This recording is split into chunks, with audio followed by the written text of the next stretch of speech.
నమస్తే, welcome to prime time. నేను Rajeshwari. Telangana CM Revanth Reddy Delhi వెళ్లారు. హస్తిన పర్యటన సందర్భంగా సోనియా గాంధీ, ఏఐసీసీ అగ్రనేతలతో సీఎం రేవంత్ రెడ్డి భేటీ కానున్నారు. లోక్సభ ఎన్నికల వ్యూహాలపై చర్చించే అవకాశం ఉంది. అలాగే లోక్సభ ఎన్నికల్లో తెలంగాణ నుంచి సోనియా గాంధీని పోటీ చేయాలని అడగబోతున్నట్టుగా తెలుస్తోంది. నామినేటెడ్ పదవులపైన కాంగ్రెస్ అగ్రనేతలతో చర్చించనున్నారు రేవంత్ రెడ్డి. రేపు పలువురు కేంద్ర మంత్రులను సైతం సీఎం రేవంత్ కలిసే అవకాశం ఉన్నట్టుగా తెలుస్తోంది. ఎల్లుండి ఉదయం మణిపూర్ కు వెళ్లబోతున్నారు. ఈ నెల 14వ తేదీన ఏఐసీసీ అగ్రనేత రాహుల్ గాంధీ చేపట్టే భారత్ న్యాయ యాత్రలో పాల్గొనడానికి మణిపూర్ వెళ్లబోతున్నారు.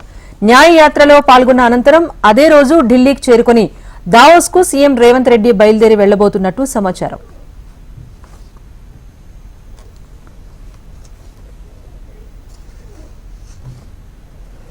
తెలంగాణ సచివాలయంలో కేబినెట్ సబ్ కమిటీ సమావేశమైంది. భట్టీతో పాటు ఇతర మంత్రులు, ఉన్నతాధికారులు హాజరయ్యారు. ఇందులో 6 గ్యారంటీల అమలు, మార్గదర్శకాలపై చర్చించారు. ఈ నెల చివరి నాటికి అభయహస్తం ఫార్మ్స్ డేటా ఆన్లైన్లో ఎంట్రీ పూర్తి చేయాలని నిర్ణయించారు. డేటా ఆన్లైన్ ఎంట్రీ తర్వాతనే ఎంతమంది లబ్దిదారులు ఉన్నారన్న దానిపై ఓ క్లారిటీ వచ్చే అవకాశం ఉంటుంది. అది తేలిన తర్వాతనే ఈ నెల చివరికి లేదా వచ్చే నెల మొదటి వారంలో గ్యారంటీల అమలుకు ప్రభుత్వం నిర్ణయం తీసుకోనున్నట్టుగా తెలుస్తోంది.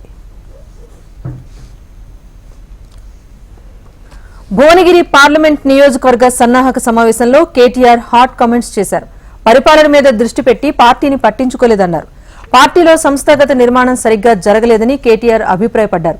ఇతర పార్టీల నుంచి వచ్చిన వారికి సరైన గుర్తింపు ఇవ్వలేకపోయామన్నారు. నియోజకవర్గాల్లో ఎమ్మెల్యే కేంద్రంగా పార్టీని నడపడం సరికాదని, ఈ 10 ఏళ్లలో కార్యకర్తల ఆర్థిక పరిస్థితిని పార్టీ పట్టించుకోలేదని అన్నారు కేటీఆర్. ప్రభుత్వానికి పథకాలకు నడుమ కార్యకర్త లేకుండా నేరుగా లబ్దిదారునికే చేరటం వల్ల ఓటరుకు కార్యకర్తకు లింక్ తెగిందన్నారు కేటీఆర్.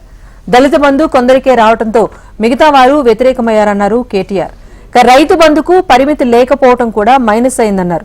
బీఆర్ఎస్ ను ప్రజలు నిర్ద్వందంగా తిరస్కరించలేదని, చాలా చోట్ల స్వల్ప తేడాతోనే ఓడిపోయామన్నారు కేటీఆర్. 14 చోట్ల 100,000 మెజారిటీతో మాత్రమే ఓడిపోయామన్నారు కేటీఆర్. ఖచ్చితంగా గెలుస్తామనుకున్న జిల్లాల్లో విభిన్న ఫలితాలు రావడం నిరాశపరిచిందన్నారు.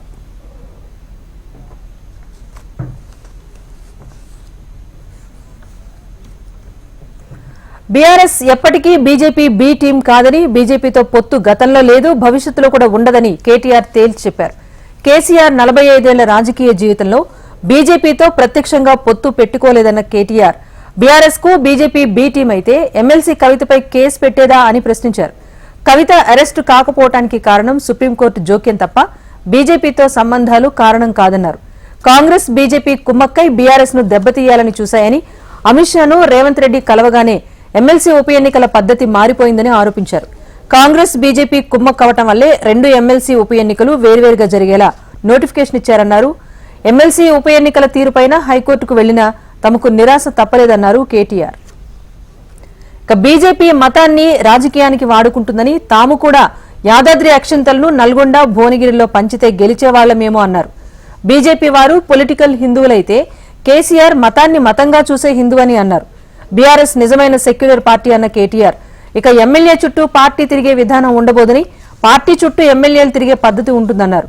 పార్టీలో క్రమశిక్షణ రాహిత్యాన్ని సహించబోమన్న కేటీఆర్, కాంగ్రెస్ ప్రభుత్వం ప్రోటోకాల్ ఉల్లంఘనలు సీరియస్ గా తీసుకుంటామని చెప్పారు. బీఆర్ఎస్ పార్టీ అంటే తెలంగాణకు చిహ్నమని అన్నారు మాజీ మంత్రి హరీష్ రావు. మెదక్ జిల్లా జీడిపల్లిలో తెలంగాణ తల్లి విగ్రహాన్ని ఆయన ఆవిష్కరించారు. తెలంగాణకు కష్టం వస్తే పార్లమెంట్లో గొంతు విప్పే ఏకైక పార్టీ బీఆర్ఎస్ అన్నారు. తెలంగాణ అభివృద్ధికి పార్లమెంట్లో బీఆర్ఎస్ ఎంపీలు కొట్లాడతారు తప్ప కాంగ్రెస్, బీజేపీ ఎంపీలు కొట్లాడరంటూ విమర్శించారు. అధికారం అంటే మక్కువ, రాజకీయం ఎక్కువ. ఈ రాజకీయం అంటే వాళ్ళకి ఒక గేమ్. మనకేమో రాజకీయం అంటే బతుకుదెరువు. రాజకీయం అంటే మన తెలంగాణ, మన ఐడెంటిటీ, మన తెలంగాణకు ఒక చిహ్నం మన బీఆర్ఎస్ పార్టీ. ఎప్పటికైనా ఈ తెలంగాణ జాతి గౌరవాన్ని కాపాడేది, తెలంగాణ ఆత్మ గౌరవాన్ని నిలబెట్టేది మన బీఆర్ఎస్ పార్టీ మాత్రమే. తెలంగాణ కష్టం వచ్చినా, తెలంగాణకి ఏదైనా ఇబ్బంది వచ్చినా ఢిల్లీలో పార్లమెంట్ లో గొంతు విప్పేది మన బీఆర్ఎస్ ఎంపీలు కొట్టాడతారు, మన కేసీఆర్ పెట్టిన మొక్కలు కొట్టాడతాయి తప్ప వీళ్ళు కొట్టాడని కాంగ్రెస్ వాళ్ళు, బీజేపీ. తెలంగాణకు మంచి చెడు, తెలంగాణ కష్టం వస్తే ఇది మా కష్టంగా భావించే పార్టీ బీఆర్ఎస్ పార్టీ. వైద్య ఆరోగ్య శాఖపై క్యాంపు కార్యాలయంలో ముఖ్యమంత్రి వైఎస్ జగన్మోహన్ రెడ్డి సమీక్ష చేపట్టారు. ఈ సమావేశానికి మంత్రి విడుదల రజని, సీఎస్ డాక్టర్ జవహర్ రెడ్డి, ఇతర ఉన్నతాధికారులు హాజరయ్యారు. జగనన్న ఆరోగ్య సురక్ష అమలుపై సీఎం జగన్ అధికారులను అడిగి తెలుసుకున్నారు. జగనన్న ఆరోగ్య సురక్ష ద్వారా రోగులను గుర్తించి వైద్య చికిత్సలను అందించాలని సీఎం జగన్ ఆదేశించారు. దీర్ఘకాలిక వ్యాధులతో బాధపడుతున్న వారికి సకాలంలో మందులు అందించాలన్నారు. నిర్ణీత టార్గెట్ లోపల ఆరోగ్యశ్రీ కార్డుల పంపిణీ పూర్తి చేయాలని అధికారులకు ఆదేశించారు సీఎం జగన్.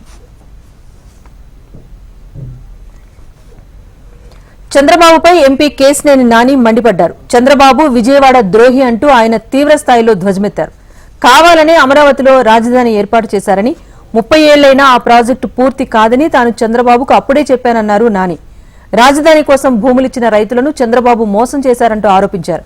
విజయవాడను శ్మశానం చేసేందుకు చంద్రబాబు కంకణం కట్టుకున్నారంటూ ఫైర్ అయ్యారు ఎంపీ కేశినేని నాని. చంద్రబాబు నాయుడు గారి ఎజెండా ఏంటంటే సింగిల్ పాయింట్ ఎజెండా. ఆయన కుమారుడు లోకేష్ గారిని ముఖ్యమంత్రి చేసుకోవడం తప్ప ఆయనకి వేరే ఏం ఎజెండా లేదు. ఇక్కడ అమరావతి కడుతున్నారు, క్యాపిటల్ కడుతున్నారు, అసలు ఈ ప్రాంతాన్ని బ్రహ్మాండంగా అభివృద్ధి చేస్తారు చంద్రబాబు నాయుడు గారిని చాలా అపోహలు ఆరోధించి కూడా ఉన్నారు. కానీ ఆయన అమరావతిని ఎట్లా డెవలప్ చేస్తారో నాకు తెలియదు, కానీ విజయవాడని మటుకు ఒక శ్మశానం లాగా తయారు చేయడానికి ఆయన కంకణం కట్టినారు. విజయవాడ అంటే ఆయనకి చాలా కేశినేని నాని ఒక చీటర్ అని, ఊసరవెల్లి అని తీవ్ర స్థాయిలో మండిపడ్డారు బుద్దా వెంకన్న. 2009 నుంచి 2024 మధ్య కాలంలో కేశినేని నాని 3 పార్టీలు మారని అన్నారు. తన ఆస్తులు ఎనికేపాడులో ఉన్నాయి కనుకనే గన్నవరం నుంచి నాగార్జున సాగర్ మధ్యలో రాజధాని ఏర్పాటు చేయమని చెప్పారని అన్నారు. జగన్ను సొంత చెల్లి, నానిని సొంత తమ్ముడు చీకొట్టారంటూ గుర్తు చేశారు బుద్దా వెంకన్న. ఒక ఊసరవల్లి 2009 నుంచి 2014, 2024 వరకు 3 పార్టీలు మారినటువంటి ఊసరవల్లి అంటే ఎవరో ప్రతి ఒక్కరికి తెలుసు. కేశినేని నాని. కేశినేని నాని చెప్పాడు, నాకు చంద్రబాబు నాయుడు గారు నన్ను పట్టించుకోవట్లా, నన్ను ఇచ్చేస్తున్నాడు, లేకపోతే నా వ్యతిరేకులకు పదవులు వేస్తున్నాడు అని అనేక సార్లు చెప్పాడు. నిజమే, చంద్రబాబు నాయుడు గారు ఇతను నిజంగానే పట్టించుకోవాలా. ఎందుకు పట్టించుకోలేదంటే 2014లో గెలిచిన కాంచి కూడా ఇతను ఒక శాడిస్ట్ పద్ధతిలో బిహేవ్ చేస్తున్నాడు. విజయవాడ అభివృద్ధి ఏపీని అప్పుల ఊబిలోకి నెట్టిందే చంద్రబాబుని ఆరోపించారు పర్యాటక శాఖ మంత్రి రోజా. పచ్చకామెర్లున్న వ్యక్తికి లోకమంతా పచ్చగా కనిపించినట్లు చంద్రబాబు వైఖరి కూడా అదే తరహాలో ఉంది అంటూ విమర్శించారు. డబ్బుల కోసం టిక్కెట్లు అమ్ముకునేది చంద్రబాబే అంటూ ఆరోపించారు. వైసీపీలో సర్వేల ఆధారంగానే టిక్కెట్ల ఎంపిక ప్రక్రియ జరిగిందన్నారు మంత్రి రోజా. సంక్రాంతిలోపు అభ్యర్థులను ప్రకటిస్తామన్న టీడీపీ ఇప్పటి వరకు ఎందుకు ప్రకటించలేదని ఆమె ప్రశ్నించారు.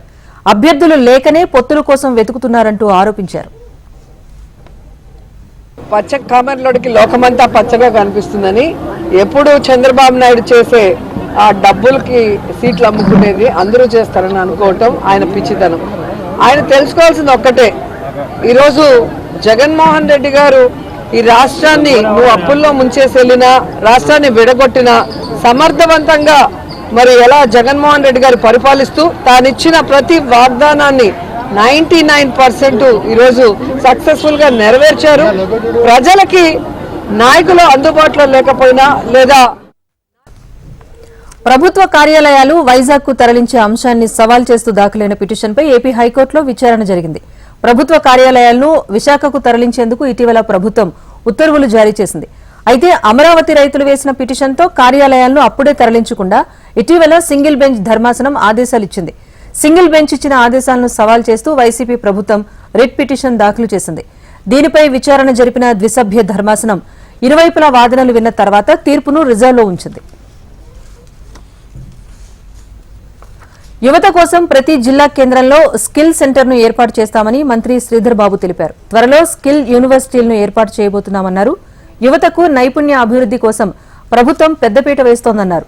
రానున్న 5 ఏళ్లలో మానవ వనరుల్లో తెలంగాణ నంబర్ 1 గా మారుతుందన్నారు. 2 లక్షల ఉద్యోగాల భర్తీకి చర్యలు చేపడుతున్నామని అన్నారు. ప్రైవేట్ రంగంలోనూ లక్షలాది మందికి ఉద్యోగాల కల్పనకు కృషి చేస్తామన్నారు.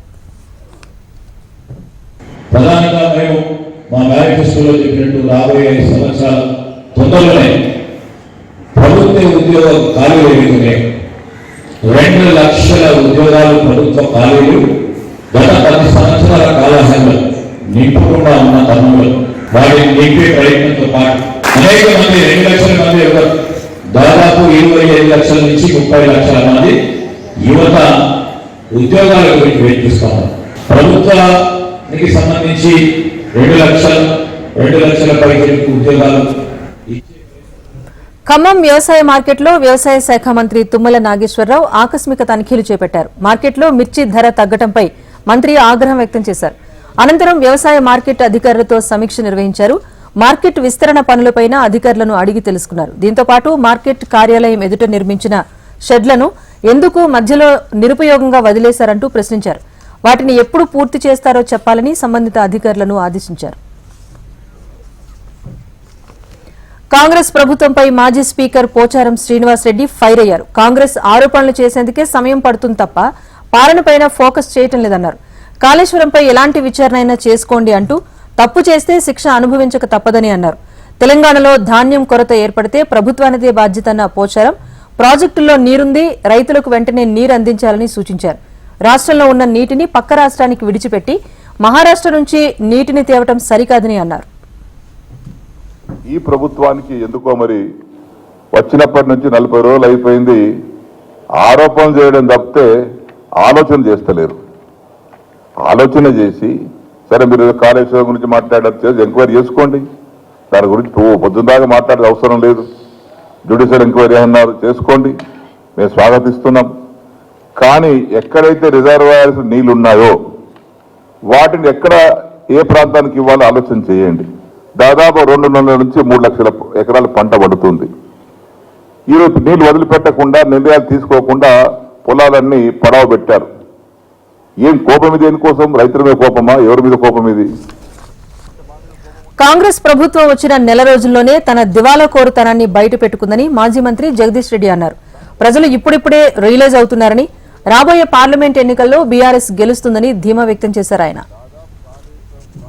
భువనగిరి పార్లమెంట్ నియోజకవర్గ బీఆర్ఎస్ పార్టీ కార్యకర్తల విస్తృత స్థాయి సమావేశం పార్టీ వర్కింగ్ ప్రెసిడెంట్ కేటీఆర్ గారి అధ్యక్షతన నిర్వహించుకోవడం జరిగింది. పాల్గొన్న కార్యకర్తలంతా కూడా ఎంతో ఉత్సాహంగా, ఏమాత్రం ఓడిపోయిన భావన లేకుండా బ్రహ్మాండంగా వచ్చే పార్లమెంట్ ఎన్నికల్లో విజయం సాధిస్తామన్న విశ్వాసంతో మాట్లాడిండ్రు. ఇవాళ ముఖ్యమంత్రి లేకపోవడం అనేది ప్రజలు జీర్ణించుకోలేకపోతున్న విషయాన్ని బీఆర్ఎస్ నేతలపై కాంగ్రెస్ ఎమ్మెల్సీ జీవన్ రెడ్డి సెటైర్లు వేశారు. బీఆర్ఎస్ నేతలకు ఇంకా జ్ఞానోదయం కలగలేదన్నారు. ఎన్నికల్లో ఓటమిని అంగీకరించే పరిస్థితిలో కేటీఆర్ లేడు అంటూ వ్యాఖ్యానించారు. కేటీఆర్ ఇప్పటికైనా తేరుకొని వాస్తవాలకు అనుగుణంగా వ్యవహరించి ప్రతిపక్ష స్థానాన్ని నిలబెట్టుకోవాలంటూ సూచించారు. లోక్సభ ఎన్నికల్లో బీఆర్ఎస్ పార్టీకి డిపాజిట్లు కూడా రావని జోస్యం చెప్పారు. బీఆర్ఎస్ పార్టీ వారి పార్లమెంటరీ పార్టీ సమీక్షా సమావేశాలలో కేటీఆర్ గారు ఏదైతున్నదో వాళ్ళు చేసిన పనులకు అనుగుణంగా ప్రచారం చేసుకోలేకపోవడంతో ఓటమి పాలైనట్టు పేర్కోవడం ఆశ్చర్యం కలుగుతుంది. అంటే నిజంగా వాళ్ళకి ఇంకా కూడా జ్ఞానోదయం రాకపోవడం దురదృష్టకరం. అసలు వాళ్ళు చేసుకున్నదే ప్రచారం తప్ప పనులు చేయలే కాబట్టి ఈ పరిస్థితి ఎదురైందని చెప్పంటున్నాను. కాంగ్రెస్ నెల రోజుల పాలన బాగుందన్నారు టీజేఎస్ అధినేత ప్రొఫెసర్ కోదండరాం. సీఎం రేవంత్ రెడ్డి ప్రవర్తన సామాన్య ప్రజలకు నచ్చుతోందనే అభిప్రాయాన్ని వ్యక్తం చేశారు. తమ పార్టీకి నామినేషన్ పోస్టులు ఇవ్వాలని రేవంత్ ను కోరుతున్నామన్నారు. కాంగ్రెస్ ప్రభుత్వం కూలిపోతుందని బీఆర్ఎస్ నేతలు అంటున్నారని, ఏం చేసైనా అధికారంలోకి రావాలని బీఆర్ఎస్ పార్టీ చూస్తోంది అంటూ ఆరోపించారు కోదండరాం. వాళ్ళకు ఒక సందేశాన్ని అందజేసి మొత్తానికి ఎన్నికల్లో ఒక విజయాన్ని సాధించినాం. ఇది ఒక అద్భుతమైనటువంటి విజయం. ఇవాళకి కూడా టీఆర్ఎస్ పార్టీ జరిగిన మార్పును అర్థం చేసుకోకపోగా, ఈ ఓటమికి మూల కారణమైనటువంటి పార్టీ నియంతృత్వ పోకడలే ఈ మూల కారణం అనే విషయాన్ని గుర్తించకపోగా మళ్ళీ ప్రజాభిప్రాయాన్ని కూడా తూట్లు పొడిచే విధంగా ప్రవర్తిస్తూ ఉన్నది. ప్రజాభిప్రాయాన్ని తూట్లు పొడిచే విధంగా నిరంతరం ఈ గవర్నమెంట్ ఉండదు, దిగిపోతుంది అని ఒక హెచ్చరికలు. సంక్రాంతి పండుగ కోసం సిటీ జనం సొంతూరు బాట పట్టారు. నేటి నుంచి ఈ నెల 17 వరకు స్కూళ్లకు, ఈ నెల 13 నుంచి 16 వరకు కళాశాలలకు ప్రభుత్వం సెలవులు ప్రకటించింది. దీంతో కుటుంబ సమేతంగా తరలి వెళ్తూ ఉండగా బస్టాండ్లు, రైల్వే స్టేషన్లు రద్దీగా మారాయి. జేబీఎస్, ఎంజీబీఎస్, ఉప్పల్, ఎల్బీనగర్, ఆరంఘర్ తదితర బస్ స్టేషన్లు, సికింద్రాబాద్, నాంపల్లి, కాచిగూడ రైల్వే స్టేషన్లు ప్రయాణికులతో కిక్కిరిసిపోయాయి. దూర ప్రాంతాలకు వెళ్లేవారు రైల్వే స్టేషన్ల వద్ద బారులు తీరారు. మరోవైపు ప్రైవేట్ వాహనాలు డబుల్ ఛార్జెస్ వసూలు చేస్తున్నాయి. సొంత వాహనాల్లో తరలి వెళ్లే వారితో టోల్ గేట్ల వద్ద కూడా బారులు తీరుంటున్నాయి. పండుగకు సొంతూళ్లకు వెళ్లే ప్రజలకు ఆర్టీసీ అన్ని ఏర్పాట్లు చేసింది. సిటీ నుంచి ప్రత్యేకంగా బస్సులను నడుపుతోంది. సిటీ బస్సులను సైతం స్పెషల్ జిల్లాలకు తరలిస్తున్నారు. తమ సొంతూళ్లకు వెళ్తూ ఉండగా ప్రధాన చౌరస్తాలు ప్రయాణికులతో రద్దీగా మారాయి. మరో 2 రోజుల్లో రద్దీ ఇంకా పెరగనుంది. దేశమంతా అయోధ్య రామాలయం ప్రారంభోత్సవం మానియా నడుస్తోంది. ఎక్కడ చూసినా ఆలయ ప్రారంభోత్సవం గురించే చర్చ. అయితే ఈ సందర్భంగా ప్రధాని మోదీ రామభక్తులకు ఒక గొప్ప పిలుపునిచ్చారు. మహారాష్ట్ర నాసిక్లో పర్యటించిన మోదీ కాలారాం మందిర్ను దర్శించుకున్నారు. అంతకుముందు కాలారాం ఆలయ పరిసరాలను పరిశుభ్రం చేశారు. ఆలయ ఆవరణలో ఊడ్చి తుడిచారు. అయోధ్య రామాలయం ప్రారంభోత్సవం సందర్భంగా ఈ నెల 22వ తేదీ వరకు దేశంలోని అన్ని ఆలయాలను శుభ్రం చేయాలంటూ పిలుపునిచ్చారు. కాలారాం ఆలయాన్ని శుద్ధి చేసే అదృష్టం తనకు దక్కిందని, మీరు కూడా దేశంలోని అన్ని ఆలయాలు తీర్థక్షేత్రాల్లో స్వచ్ఛ అభియాన్ కార్యక్రమం చేపట్టాలి అంటూ అన్ని గుళ్లు గోపురాల్లో శ్రమదానం చేయాలని ప్రధాని పిలుపునిచ్చారు. सभी तीर्थ क्षेत्रों में स्वच्छता अभियान चलाएं। ప్రధాని నరేంద్ర మోదీ మహారాష్ట్ర నాసిక్ లో పర్యటించారు. మోదీ పర్యటన సందర్భంగా నాసిక్ లో భారీ రోడ్ షో నిర్వహించారు. రోడ్ షోకు మహారాష్ట్ర నలుమూలల నుంచి జనం భారీగా తరలివచ్చారు. ముఖ్యంగా యువకులు పెద్ద సంఖ్యలో వచ్చారు. రోడ్డుకు ఇరువైపులా నిలబడ్డ యువకులు మోదీని చూడగానే హుషారుగా నినాదాలు చేశారు. జాతీయ యువజన దినోత్సవం సందర్భంగా నాసిక్లోని తపోవన్ గ్రౌండ్ లో జాతీయ యూత్ ఫెస్ట్ కార్యక్రమాన్ని ప్రధాని మోదీ ప్రారంభించారు. స్వామి వివేకానంద జయంతి సందర్భంగా ఈ రోజు నుంచి 16వ తేదీ వరకు ఏటా జాతీయ యువజన ఉత్సవాలను దేశమంతటా నిర్వహిస్తున్నారు. ఈ ఏడాది మహారాష్ట్ర ఈ ఉత్సవాలకు ఆతిథ్యం ఇస్తోంది. నాసిక్లోని కాలారాం ఆలయాన్ని సందర్శించిన మోదీ ప్రత్యేక పూజలు నిర్వహించారు. స్వామి వివేకానంద జయంతి సందర్భంగా నాసిక్లో వివేకానంద విగ్రహానికి పూలమాలలు వేసి శ్రద్ధాంజలి ఘటించారు. యూత్ ఫెస్ట్ లో పాల్గొన్న మోదీ ప్రజలను ఉద్దేశించి ప్రసంగించారు. ఈ రోజు భారతదేశంలోని యువశక్తిని చాటే రోజని, బానిసత్వం రోజుల్లో యువతలో కొత్త శక్తిని నింపిన స్వామి వివేకానందకు ఈ రోజు అంకితమన్నారు. స్వామి వివేకానంద జయంతి ఉత్సవాల్లో పాల్గొనడం సంతోషంగా ఉందన్నారు. భారతదేశంలో నారీ శక్తిని చాటిన రాజమాత జిజియాబాయి జయంతి కూడా ఈ రోజే అన్నారు. మహామహులు జన్మించిన మహారాష్ట్ర కర్మభూమి అని అన్నారు. आज का ये दिन भारत की युवा शक्ति का दिन है। ये दिन उस महापुरुष को समर्पित है जिसने गुलामी के कालखंड में भारत को नई ऊर्जा से भर दिया था। ये मेरा सौभाग्य है कि स्वामी विवेकानंद की जयंती पर मैं आप सब नौजवानों के बीच नासिक में मैं आप सभी को राष्ट्रीय युवा दिवस की शुभकामनाएं देता हूं। आज ही भारत की नारी शक्ति की प्रतीक राजमाता जिजाऊ मां साहब की भी जन्म जयंती है। साथियों, ये केवल एक संयोग नहीं है। దేశంలోనే అతిపెద్ద సముద్ర వంతెన అటల్ సేతును ప్రధాని నరేంద్ర మోదీ ప్రారంభించారు. నగర ప్రజలకు రాకపోకల సౌకర్యాన్ని సులభతరం చేయాలని ప్రధాని విజన్లో భాగంగా ఈ వంతెన నిర్మాణం చేపట్టారు.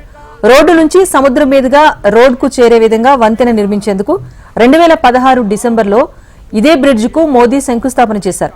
17,840 కోట్ల రూపాయల వ్యయంతో నిర్మించిన 21.8 కిలోమీటర్ల 6 లేన్స్ గా బ్రిడ్జిను నిర్మించారు. మహారాష్ట్రలో పర్యటించిన మోదీ 30,500 కోట్ల రూపాయలకు పైగా విలువైన పలు ప్రాజెక్టులను ప్రారంభించారు. ఈ సందర్భంగా ఏర్పాటు చేసిన ఎగ్జిబిషన్ ను మోదీ తిలకించారు. రోడ్ షో నిర్వహించిన అనంతరం బహిరంగ సభలో మాట్లాడుతూ అటల్ సేతు నిర్మాణం ముంబై ప్రజల కష్టాలు తీర్చనుందన్నారు.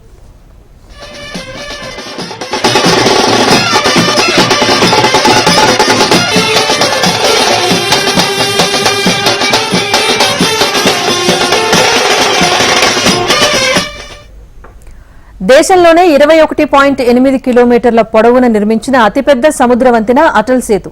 ఈ వంతెన అందుబాటులోకి రావడంతో ముంబై నుంచి నవీ ముంబై చేరుకోవడానికి కేవలం 20 నిమిషాల సమయం మాత్రమే పట్టనుంది. ఇక ముంబై మహానగరంలో ట్రాఫిక్ ఇబ్బందులకు ఇది చెక్ పెట్టనుంది. ఈ వంతెన దక్షిణ ముంబైలోని సెవెరీ నుంచి ప్రారంభమై ఎలిఫెంట్ ఐలాండ్ కు ఉత్తరాన థానే క్రీక్ ను దాటి చిర్లే గ్రామం వద్ద ముగుస్తుంది. ముంబై, నవీ ముంబై అంతర్జాతీయ విమానాశ్రయాల మధ్య స్పీడ్ కనెక్టివిటీ అందుబాటులోకి వస్తుంది. పూణే, గోవాలకు కూడా తక్కువ సమయంలో ప్రయాణించవచ్చు. ముంబై ట్రాన్స్ హార్బర్ లింక్ ద్వారా 4 వీలర్స్ గంటకు 100 కిలోమీటర్ల వేగంతో ప్రయాణించే వెసులుబాటు ఉంటుంది. ఇక బైక్స్, ఆటో రిక్షాలు, ట్రాక్టర్ల రాకపోకలకు ఈ బ్రిడ్జి పైన నిషేధం విధించారు.